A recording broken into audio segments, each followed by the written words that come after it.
numeral 1, fracción segunda del reglamento serán en orden creciente. Tiene el uso de la tribuna el senador David Monreal Ávila, del Grupo Parlamentario del PT. Por favor, senador.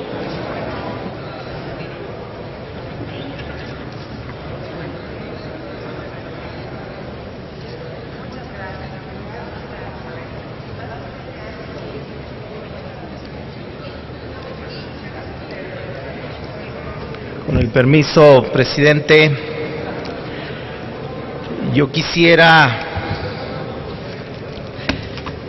sentir el mismo entusiasmo y la misma confianza que han expresado los compañeros que han expuesto este dictamen, que han comentado, pero me quedaría con la reflexión y algunos de los elementos que expusieran los compañeros senadores Dolores Padierna, del compañero Encinas, que hicieron una buena relatoría de las consecuencias de los últimos 20 años, donde ha habido la desincorporación de las empresas públicas solamente para trasladarlas a la iniciativa privada, donde hubo la pérdida del empresario nacional y donde dio origen al fortalecimiento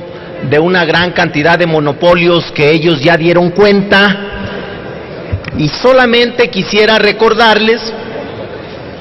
que desde el 93 teníamos ley de competencia, previo inclusive en el marco del Tratado Comercial de Libre Comercio. Si bien el derecho de la competencia económica es una forma de corrección a las supuestas fuerzas autorregulatorias del mercado, pregonadas por el liberalismo, no puede omitirse la necesidad del intervencionismo estatal para evitar la concentración y la preponderancia de ciertas empresas sobre los diversos sectores económicos que afectarían no solo las bondades que la misma competencia económica supone respecto de los consumidores, sino el equilibrio de la riqueza social. El avance del capital privado y extranjero que durante las últimas 2 décadas se ha observado en nuestra economía nacional como fruto del neoliberalismo rapaz ha buscado claramente la retracción de la rectoría del Estado mexicano. Ante esto, los defensores del libre mercado han argumentado, no siempre con razón, que los denominados monopolios estatales eran del todo ineficientes. Es así que el resultado de las desincorporaciones de dichas actividades monopólicas estatales fue una total desnacionalización de las empresas públicas sin sentido, en virtud de que continuaron esas mismas prácticas monopólicas, pero ahora en manos de los privados, lo que trajo un costo al erario público sin que se viera redituado ni en inversión, ni en mejor servicio, ni en beneficio para la población. Solo por mencionar unos casos, la privatización de los ferrocarriles, realizada durante el 94, se decidió dividirla en varios ferrocarriles integrados verticalmente y se licitó separadamente el ferrocarril del noreste, resultando ganadores Transportación Marítima Mexicana y el Kansas City Southern, ferrocarril estadounidense de mediano tamaño. Y el resultado indeseable de este proceso es que hay una competencia encarnizada entre los ferrocarriles cuya rivalidad, que se esperaba llegaría a promover un clima de eficacia, resultó excesiva, obstaculizando la interconexión entre los mismos ferrocarriles en detrimento del usuario. Además, la empresa ferroviaria terminó en manos extranjeras, ya que TFM, el ferrocarril más importante, se volvió 100% propiedad extranjera cuando TMM vendió su 51% a Casa City México SADCB. En el caso de la telefonía, el resultado ha sido que México tenga los precios de servicio más alto dentro de los países de la OCDE como consecuencia de un monopolio privado. Y otro ejemplo más, el de Aeroméxico, a través de este monopolio que ejerce en su sector, ha provocado el encarecimiento de los boletos, retrasos, cancelaciones injustificadas de los vuelos y un trato ofensivo a los usuarios, es decir, un completo abuso hacia los pasajeros que no cuentan con otra opción para trasladarse por esta vía más que esta compañía. Lo anterior se traduce en pérdidas económicas y principalmente de tiempo para los usuarios de esta aerolínea. Dicha práctica recurrente provoca que los consumidores de este servicio pierdan citas, reuniones de negocios y perjudican la vida personal y profesional de los pasajeros. Amparados en que son el más grande monopolio aeronáutico del país, Aeroméxico no asume ninguno de estos daños colaterales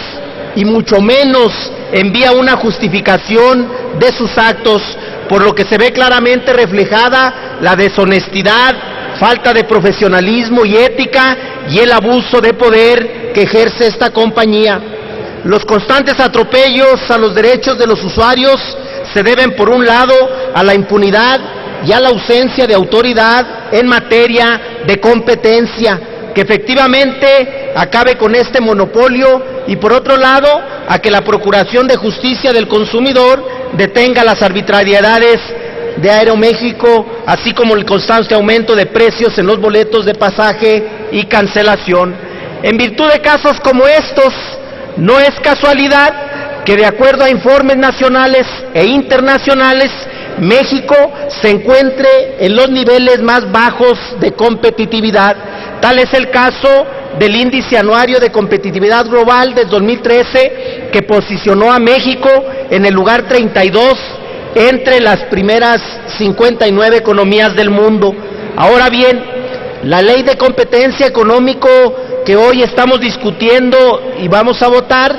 parece ser un avance en la regulación para evitar las concentraciones de los distintos sectores productivos y de servicios, por medio de la cual se le dan competencias al órgano autónomo, más transparencia en su composición y procedimientos para analizar un conjunto con el resto de las leyes, con lo que deberá necesariamente interactuar. Se identifican los siguientes riesgos. Yo voy a referirme a lo que se dejó de ver. La competencia económica en México está regulada por el Tratado de Libre Comercio de América del Norte. La única política de competencia que llegó a implementarse vino a partir de la firma del Tratado Comercial. Cuando entró en vigor este tratado, esta política de competencia que incorporaba ahora actores extranjeros en la mayor parte de los sectores y ramas económicas, los excluía al mismo tiempo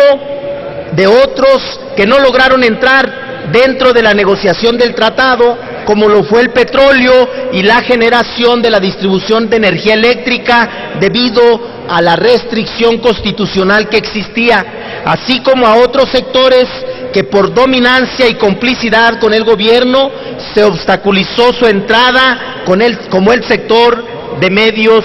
y telecomunicaciones. La Ley de Competencia Económica en ese tenor quedó sin efectos debido a que la jerarquización de leyes sitúa a los tratados internacionales al nivel constitucional por encima de las leyes secundarias, por lo que la competencia de los sectores económicos que no mostraban una restricción estaban supeditados a la normatividad del tratado internacional. La Ley de Competencia Económica que se presenta hoy en el Senado de la República no puede ser distinto a lo antes mencionado. La gran variante dentro de esta normatividad será el hecho de que con las nuevas reformas en el sector energético y de telecomunicaciones, estos sectores podrán ser regulados por el Tratado de Libre Comercio, como hasta ahora lo han sido los demás sectores liberalizados. Por lo tanto, podemos afirmar que la propuesta de esta ley únicamente será usada como parapeto para simular cierta regulación económica. Sin embargo, la ley se plantea en términos tan amplios y ambiguos que para efectos de jerarquización de leyes quedará nuevamente nulificada por el Tratado de Libre Comercio. No debe omitirse que el Tratado de Libre Comercio prevé en su artículo 1106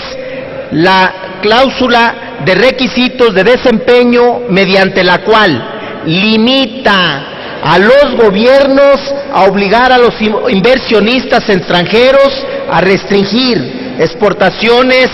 o grados de porcentaje nacional, adquirir bienes o servicios producidos, así como restringir las ventas en su territorio dentro de los bienes o servicios que tal inversión producen. Señor senador, le ruego que concluya su intervención, por favor. Concluyo, presidente. De tal manera, especifica la reconfiguración de los grupos económicos que se dará con la reforma energética y de telecomunicaciones y con la inversión extranjera. Implicará los intereses económicos de las corporaciones transnacionales norteamericanas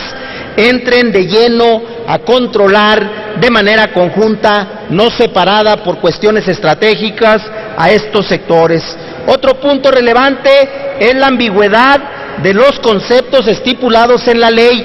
La minuta aprobada por la Cámara de Diputados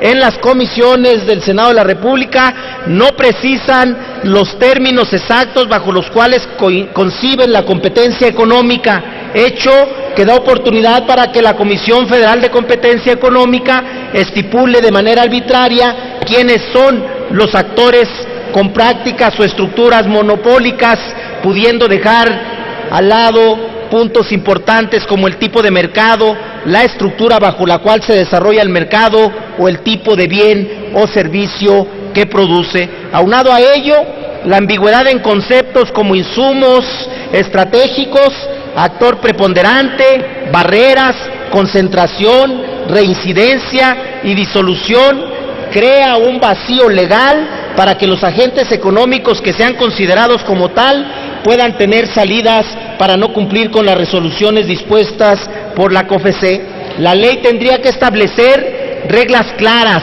que delimiten las condiciones propicias para que exista un equilibrio de competencia en beneficio de la población. Otra de las cosas que tendríamos que haber visto le ruego es nuevamente que concluya, por favor, su intervención en virtud de que su tiempo ha concluido.